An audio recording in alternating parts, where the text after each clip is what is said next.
Chapter 34 अनचाहा रिश्ता। संजय की नजरें ठहर गई थी। रवीना मैम की आंखों में एक अजीब सी चमक थी। उसे पहली बार महसूस हुआ कि इस दुनिया में अब भी कोई है जो बिना किसी लालच के सिर्फ दिल से उसकी परवाह करता है। उसका दिल थोड़ा भारी हुआ, थोड़ा भावुक भी। हल्की सी कांपती आवाज में बोली, बेटा आओ मेरे पास। संजय धीरे धीरे उनके करीब आया, घुटनों के बल बैठ गया और अगले ही पल रवीना ने उसे गले से लगा लिया। तू तो बिल्कुल प्यारा है, वैसा ही जैसा तेरी माँ रीना मुझे फोन पर बताती थी। संजय के चेहरे पर हल्की सी मुस्कान आई। वो बोला, आप मेरी मम्मी को जानती थी? रवीना मैम की आंखें यादों से भर उठी। बहुत अच्छे से। तेरी माँ तो पूरे कॉलेज की शान थी। इतनी खूबसूरत, इतनी मासूम, हर किसी के दिल में बस जाती थी। तेरी माँ रीना हर किसी से बेइंतहा मोहब्बत करने वाली। संजय ने अपनी जेब से एक पुरानी फोटो निकाली, उसे रवीना के हाथों में थमा दिया। मैम, क्या आप इस लड़के को जानती हैं? ये मेरी माँ के साथ खड़ा है। रवीना की नजरें फोटो पर अटक गईं। कुछ पल चुप रही, फिर भारी आवाज में बोली, हाँ मैं इसे जानती हूँ। ये हमारे स्कूल में बीच में ही आया था क्योंकि इसके पापा का ट्रांसफर हुआ था और तेरी माँ और ये दोनों रिश्ते में थे। ये सुनते ही संजय के पैरों तले जमीन खिसक गई। उसका मन कांप उठा। आखिर उसकी माँ के अतीत का कौन सा सच सामने आने वाला है? क्या ये नया खुलासा संजय की जिंदगी को बदल देगा? क्या उसकी माँ की मौत और इस लड़के का रिश्ता एक ही डोर से जुड़ा है? जानने के लिए देखना मत भूलना। Death doer. Chapter 35 best friend. Raveena दादी की आवाज गूंजी, रूही बेटा, मेरे कमरे की सबसे पुरानी अलमारी में सबसे नीचे वाले ड्रॉअर में एक फोटो फ्रेम रखा है, उसे ले आओ। रूही ओके दादी कहकर अंदर चली जाती है। रवीना ने संजय को सहारा देकर उठाया। उनकी आंखों में नमी थी। बेटा, मुझे पता है तेरी माँ अब इस दुनिया में नहीं है, लेकिन जिस लड़के की तू बात कर रहा है वो तेरी माँ से बेइंतहा मोहब्बत करता था। उसके चर्चे स्कूल से लेकर कॉलेज तक थे और आखिरकार उन्होंने शादी भी की थी। सुनकर संजय हिल गया। वो सोच रहा था कि इन सब बातों से वो माँ की मौत का रहस्य सुलझा लेगा, लेकिन यहाँ तो बातें और उलझती जा रही थी। उसी वक्त रूही हाथ में पुराना फोटो फ्रेम लेकर आ गई। उसने दादी को दिया। रवीना धीरे धीरे फ्रेम खोला और बोली, देख बेटा, ये तेरी माँ के स्कूल के सारे फोटो है, हर साल के एक एक फोटो। संजय गौर से हर फोटो देखने लगा। अचानक उसकी नजर एक लड़की पर अटक गई। दादी, ये लड़की हर फोटो में है, ये कौन है? रवीना हल्की हंसी के साथ बोली, ये तो तेरी माँ की सबसे अच्छी दोस्त थी। इसका नाम है काशी। ये दोनों बचपन से साथ थे और बिना एक दूसरे के रह ही नहीं पाते थे। अगर तुझे रीना के बारे में सच जानना है तो दुनिया में काशी से बेहतर कोई नहीं बता सकता। मैं तो रीना को सिर्फ स्कूल तक ही जानती थी, पर काशी उसे बचपन से जवानी तक जानती थी। संजय थोड़ी बेचैनी में बोला, पर दादी, मैं इस काशी आंटी को कैसे ढूंढ पाऊंगा? रवीना दादी मुस्कुराई, मेरे पास शायद उसका पता हो, मेरी पुरानी स्कूल डायरी में।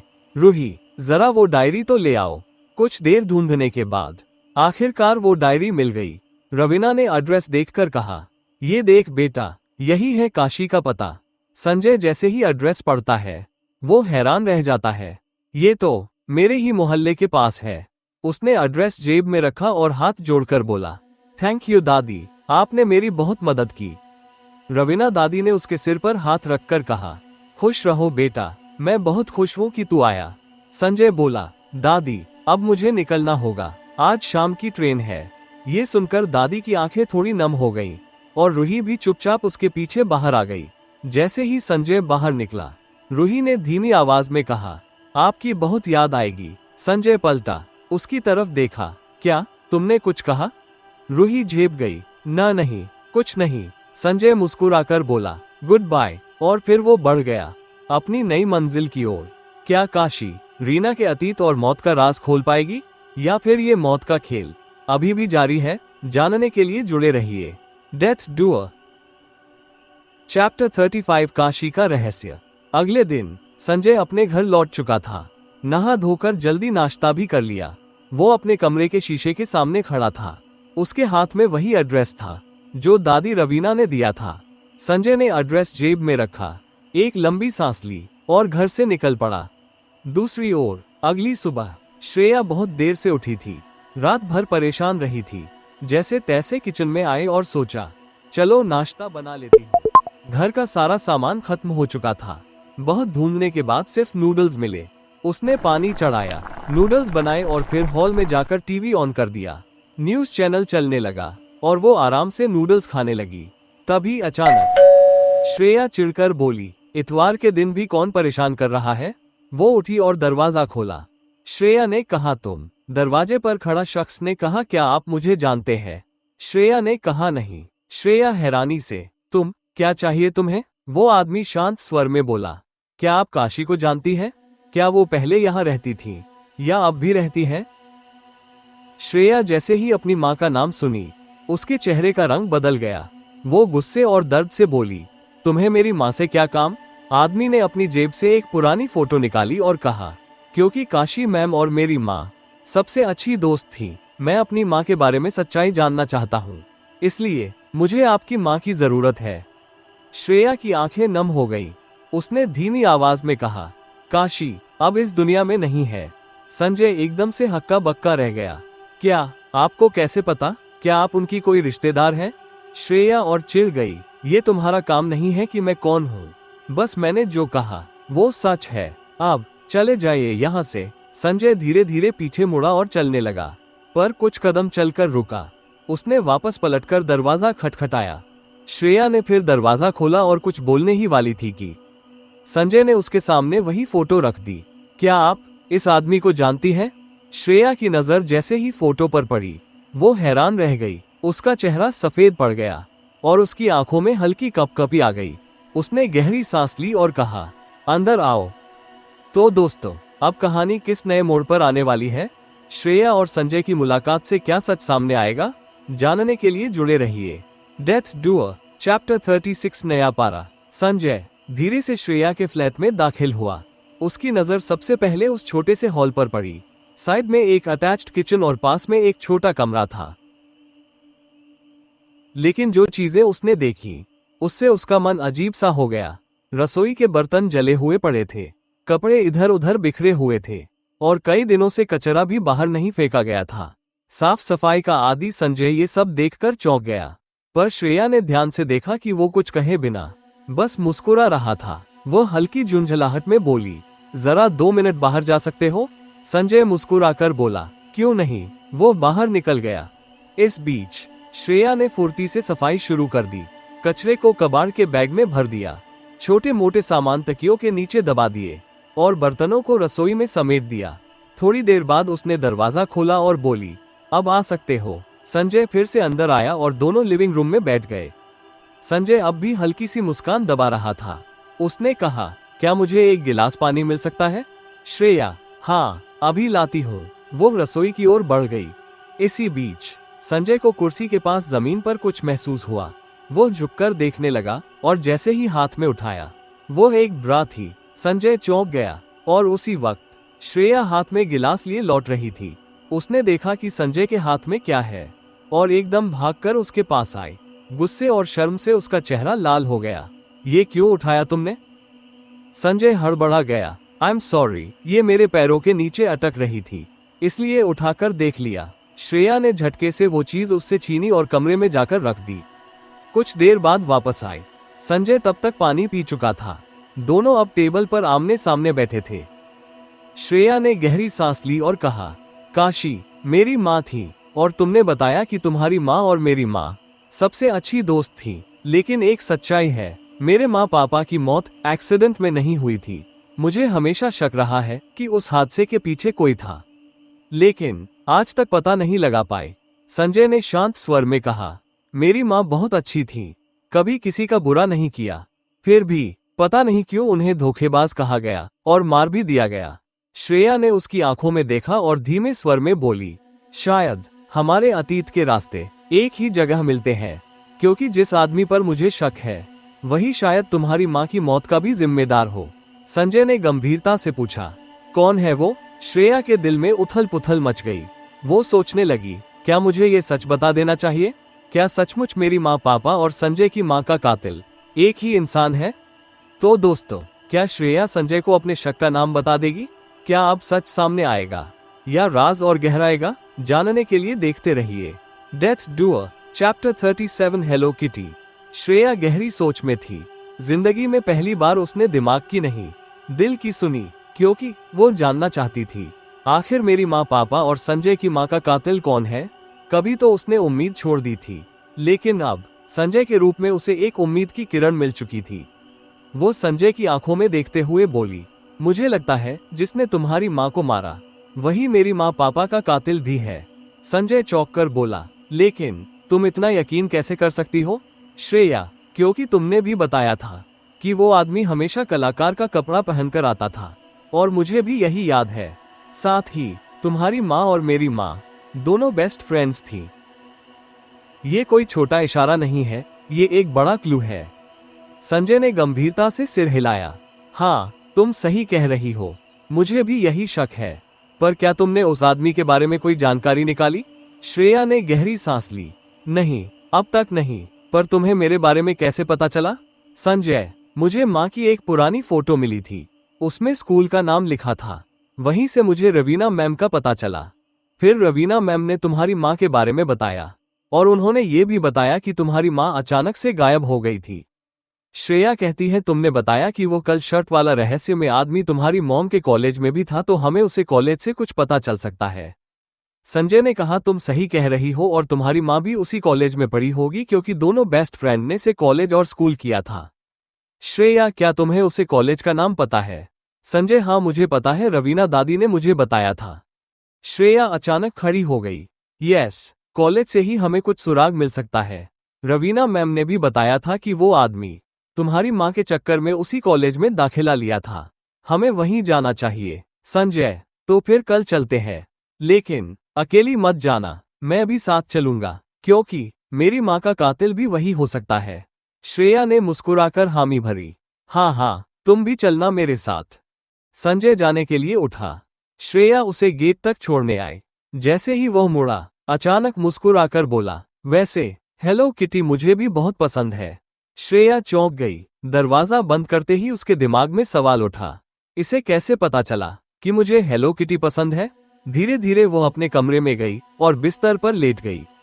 तभी उसे अपने कमर के पास कुछ महसूस हुआ। उसने उठाकर देखा, वो उसी ब्रा पर हेलो किटी का प्रिंट था जो कुछ देर पहले संजय के हाथों में था। श्रेया का चेहरा शर्म और हंसी से लाल हो गया।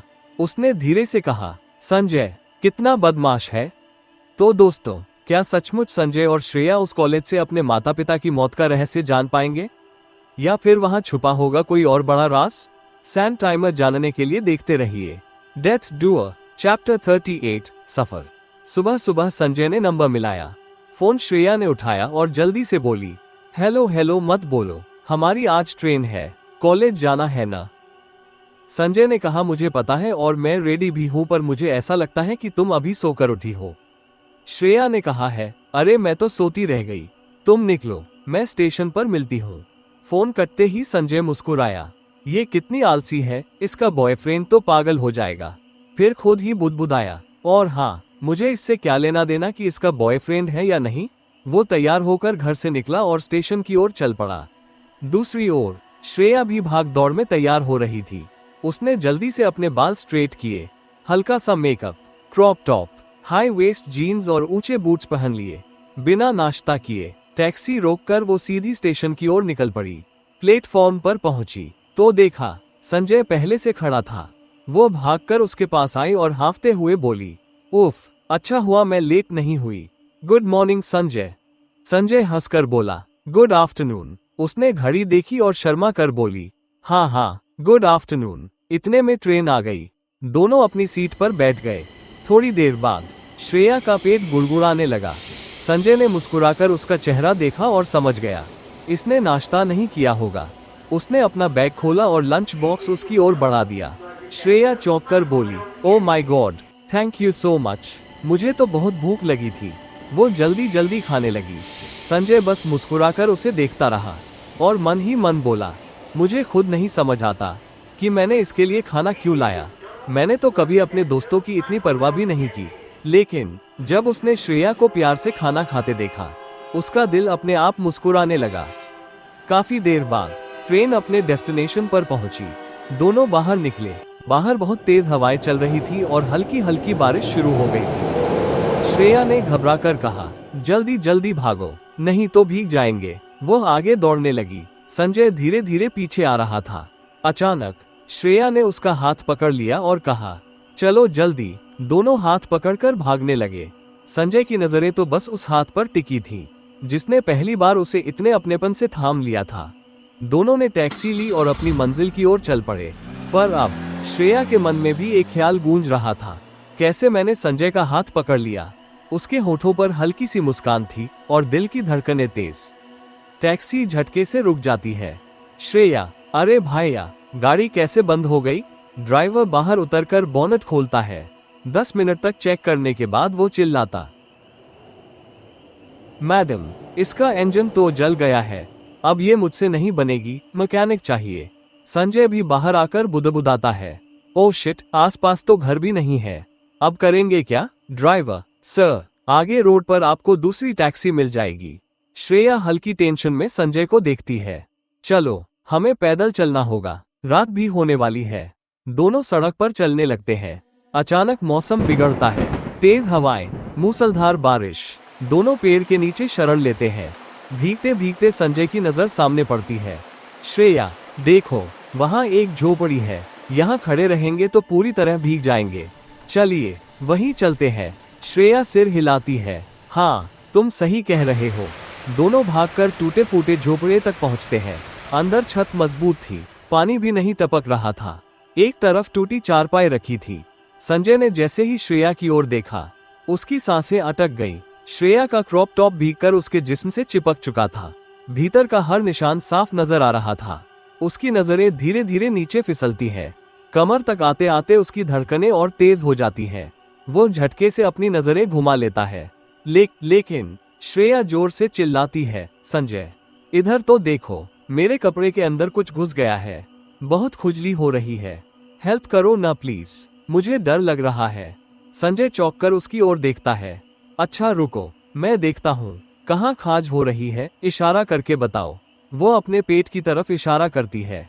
संजय हल्के हाथों से उसका कंधा पकड़ता है, फिर धीरे धीरे हाथ उसकी टी शर्ट के अंदर डालकर वो कीड़ा बाहर निकाल देता है और फेंक देता है। हो गया, निकल गया। श्रेया राहत की सांस लेती है और तभी बिजली की जोर से आवाज आती है और श्रेया डर के कारण झट से संजय को गले लगा लेती है। संजय उसके अचानक हक से सन्न रह जाता है। उसकी हार्ट बीट तेज हो जाती है। श्रेया को एहसास होता है। वो तुरंत पीछे हट जाती है। दोनों की नजरें टकरा जाती है। पल भर को लगता है मानो दोनों की धड़कनों की आवाज एक दूसरे को सुनाई दे रही हो। धीरे धीरे संजय उसकी ओर बढ़ता है। श्रेया भी उसकी ओर कदम रखती है। दोनों की नाकें हल्के से छू जाती है। संजय झुकने लगता है। श्रेया अपनी आंखें बंद कर लेती है। तो दोस्तों, क्या यह उनका पहला किस होगा या फिर किसी और नए मोड़ पर जाएगी कहानी? जानने के लिए देखते रहिए डेथ डूअर।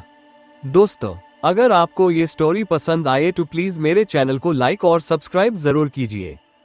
फोल्डेड हैंड्स आपका एक सब्सक्राइब मुझे बहुत मोटिवेट करता है और मैं आपके लिए रोज नई स्टोरीज लेकर आता रहूंगा। स्पीच बलून अपनी राय कमेंट करके जरूर बताएं। मुझे आपके फीडबैक का हमेशा इंतजार रहता है।